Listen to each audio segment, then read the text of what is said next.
혹시 이런 생각 해본 적 있나요? 우리는 왜 죽음에 대해 이렇게까지 준비 없이 살아갈까? 오늘 이야기할 책은 비잉 모탈, 그리고 저자 아툴 가와네입니다. 처음 이 책을 읽었을 때 솔직히 말하면 좀 불편했습니다. 왜냐하면 이 책은 우리가 애써 외면하고 있던 마지막 순간을 너무 현실적으로 보여주거든요. 그런데 이상하게도 읽고 나니까 오히려 삶이 더 또렷해졌습니다. 이 책은 단순히 죽음을 준비하라는 이야기가 아닙니다. 오히려 이렇게 묻습니다. 당신은 어떻게 살다가 어떻게 마무리하고 싶은가? 이 책의 핵심은 생각보다 단순합니다.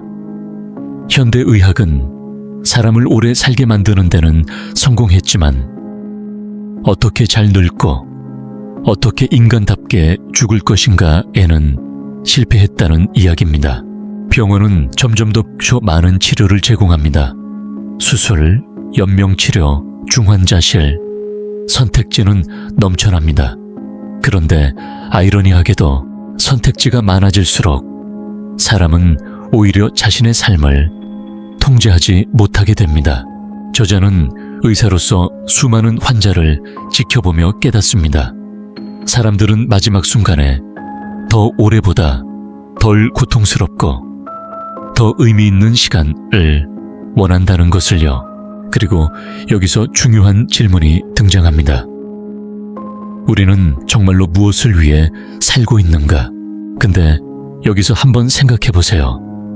우리는 왜 늙음과 죽음을 이렇게까지 두려워할까요? 저는 이 부분에서 꽤 충격을 받았습니다.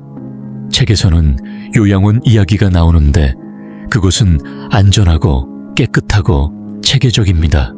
하지만 사람들이 행복하지 않습니다. 왜냐하면 그곳에서는 자유가 사라지기 때문입니다. 위험하지 않게 살 수는 있습니다. 하지만 의미 있게 살 수는 없습니다. 이걸 읽으면서 제 머릿속에 이런 생각이 들었어요.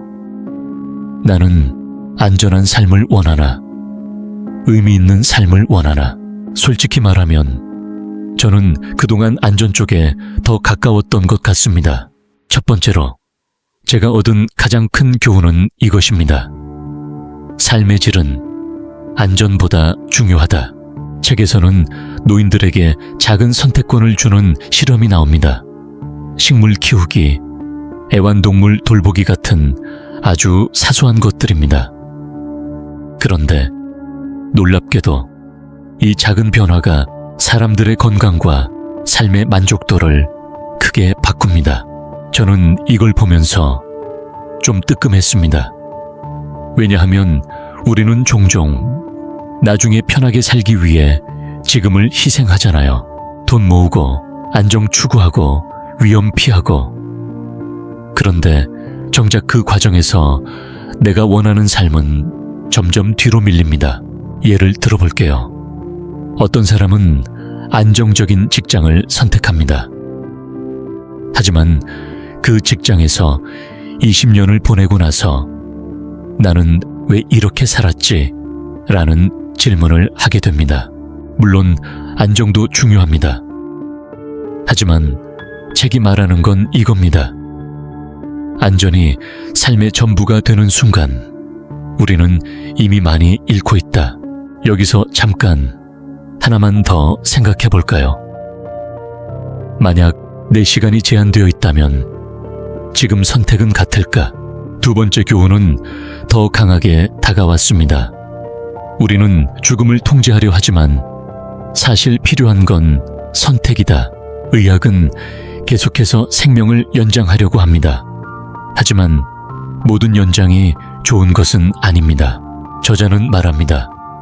환자에게 중요한 것은 얼마나 오래 사느냐가 아니라 어떤 방식으로 살다가 끝나느냐라고요. 이 부분에서 저는 개인적으로 굉장히 많은 생각이 들었습니다. 왜냐하면 우리는 대부분 죽음에 대해 대화를 거의 하지 않기 때문입니다. 가족끼리도 그렇고요. 부모님과 어떻게 마지막을 보내고 싶은지 이야기해 본 적 있는 사람 많지 않을 겁니다. 저도 없습니다. 근데 이 책을 읽고 나서 이게 굉장히 중요한 대화라는 걸 깨달았습니다.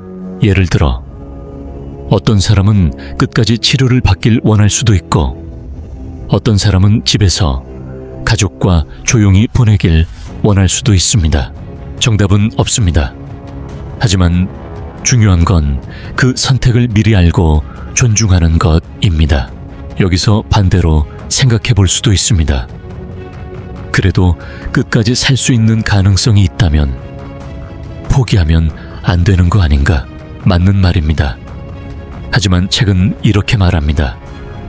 가능성이 아니라 삶의 의미를 기준으로 봐야 한다고요. 이건 정말 어려운 문제입니다. 그래서 더 중요한 문제이기도 합니다. 세 번째 교훈은 개인적으로 가장 깊게 남았습니다. 인간은 끝까지 의미를 원한다. 사람은 마지막 순간까지 자신이 누군가에게 필요한 존재라고 느끼고 싶어 합니다. 단순히 숨 쉬는 것이 아니라 살고 있다고 느끼고 싶어 합니다. 책에서는 말기 환자들이 가장 중요하게 생각하는 것들을 이야기합니다. 가족과의 시간, 자율성, 작은 기쁨들. 이걸 보면서 저는 이런 생각이 들었어요. 나는 지금 그런 삶을 살고 있나? 솔직히 말하면 아닐 때가 더 많습니다. 우리는 너무 쉽게 의미 없는 반복에 익숙해집니다. 일어나고, 일하고, 피곤해하고, 자고, 그리고 다시 반복. 그런데 만약 인생이 정말 유한하다면 이 루틴은 조금 달라져야 하지 않을까요? 예를 들어 하루에 단 10분이라도 정말 중요한 사람에게 시간을 쓰는 것, 혹은 내가 진짜 하고 싶은 일을 조금이라도 하는 것. 이건 거창한 변화가 아닙니다. 하지만 삶의 방향을 바꾸는 변화입니다. 여기서 하나 더 묻고 싶습니다. 당신에게 의미 있는 하루는 어떤 하루인가요? 네 번째로 느낀 건 조금 더 현실적인 부분입니다. 우리는 준비되지 않았기 때문에 더 고통받는다. 죽음 자체보다 준비되지 않은 죽음이 더 고통스럽습니다. 가족들도 그렇고 당사자도 그렇고 모두가 당황하고 갈등하고 후회합니다. 이 책을 읽으면서 저는 준비라는 게 꼭 거창한 게 아니라는 걸 느꼈습니다. 그냥 이런 질문을 스스로에게 해보는 것만으로도 충분합니다. 나는 어떤 마지막을 원할까? 내가 중요하게 생각하는 건 뭘까? 이 질문을 한 번도 해보지 않은 상태에서 그 순간을 맞이한다면 그건 너무 가혹한 일일지도 모릅니다. 이제 조금 불편한 이야기 하나 해볼게요. 아마 이게 이 영상의 가장 중요한 부분일 겁니다. 우리는 대부분 죽음은 아직 멀었다고 생각합니다. 그래서 미룹니다. 생각도, 대화도, 준비도. 하지만 현실은 그렇지 않습니다. 언제든 갑자기 올 수도 있습니다. 그리고 그 순간에 우리는 준비된 선택을 할 수 있을까요? 저는 솔직히 자신이 없습니다. 그래서 이 책이 더 무섭고 동시에 더 가치 있게 느껴졌습니다. 전체적으로 이 책에 대한 제 평가는 이렇습니다. 재미있는 책은 아닙니다. 가볍게 읽히는 책도 아닙니다. 오히려 읽으면서 몇 번이나 멈추게 되는 책입니다. 하지만 정말 중요한 책입니다. 특히 나이가 들수록 혹은 부모님이 연로해질수록 이 책의 무게는 더 크게 다가옵니다. 단점도 있습니다. 의학적인 이야기나 사례가 많아서 조금 건조하게 느껴질 수 있습니다. 그리고 어떤 사람에게는 너무 현실적이라 부담스러울 수도 있습니다. 하지만 저는 오히려 그 현실성이 이 책의 가장 큰 장점이라고 생각합니다. 이 책은 이런 분들에게 추천합니다. 삶의 방향에 대해 고민하고 있는 사람, 부모님과의 관계를 다시 생각해보고 싶은 사람, 혹은 잘 사는 것에 의미를 고민하는 사람, 반대로 이런 분들께는 추천하지 않습니다. 아직 이런 주제가 너무 불편한 사람, 혹은 가볍고 동기부여 중심의 책을 원하는 사람, 이 책은 힐링보다는 직면에 가까운 책이니까요. 마지막으로 제 개인적인 결론을 말해보겠습니다. 이 책을 읽고 나서 제가 가장 크게 바뀐 건 하나입니다. 나중에 라는 말을 조금 덜 하게 됐습니다. 회수됩니다. 대신 지금 중요한 건 뭐지? 이 질문을 더 자주 하게 됐습니다. 우리는 언젠가 끝이 있습니다. 그건 피할 수 없습니다. 하지만 그 끝까지 가는 과정은 우리가 선택할 수 있습니다. 어떻게 살 것인가? 그리고 어떻게 마무리할 것인가? 이 두 질문을 한 번쯤은 진지하게 고민해 보셨으면 좋겠습니다. 오늘 이야기가 조금 무겁게 느껴졌을 수도 있습니다. 하지만 그만큼 중요한 이야기라고 생각합니다. 만약 이 영상이 당신의 하루를 조금이라도 다르게 보게 만들었다면 그걸로 충분합니다. 앞으로도 이런 책 이야기, 그리고 삶에 대한 솔직한 생각들을 계속 나누고 싶다면 구독과 좋아요로 함께 해주세요.